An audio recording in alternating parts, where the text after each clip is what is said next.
কলকাতা উত্তরে ৭ জন বিএলওকে শোকজ করল নির্বাচন কমিশন। বেলেঘাটা বিধানসভার ৭ বিএলওকে শোকজ করা হয়েছে। শুক্রবার দুপুরের মধ্যে জবাব চেয়েছে নির্বাচন কমিশন। সন্তোষজনক উত্তর না মিললে তাদের বিরুদ্ধে আইনানুগ ব্যবস্থা। কলকাতা উত্তরের ৭ বিএলওকে শোকজ নির্বাচন কমিশনের। কলকাতা উত্তরের ৭ জন বিএলওকে শোকজ করল নির্বাচন কমিশন। বেলেঘাটা বিধানসভার ৭ বিএলওকে শোকজ করা হয়েছে। শুক্রবার দুপুরের মধ্যে জবাব চেয়েছে নির্বাচন কমিশন। সন্তোষজনক উত্তর না মিললে তাদের বিরুদ্ধে আইনানুগ ব্যবস্থা নেওয়া হবে। সন্তোষজনক উত্তর না মিললে তাদের বিরুদ্ধে আইনানুগ ব্যবস্থা নেওয়ার কথা বলা হচ্ছে।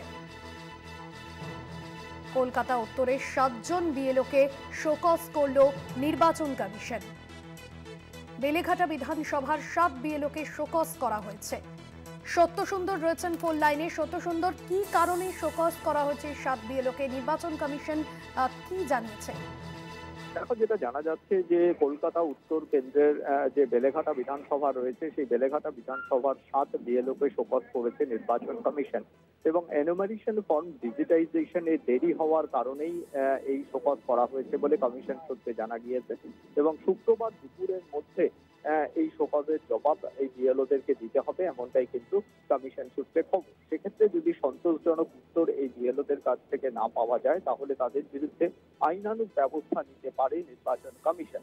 যেটা জানা যাচ্ছে সূত্র মারফত, সেটা হলো এই ইতিমধ্যেই যে ফর্ম ডিস্ট্রিবিউশন হয়েছে, এনুমারেশন ফর্ম, কিন্তু সেই ফর্ম ডিস্ট্রিবিউশন হওয়ার পর ইতিমধ্যেই ফর্ম কালেকশন অর্থাৎ ফর্ম সংগ্রহের কাজ শুরু হয়েছে।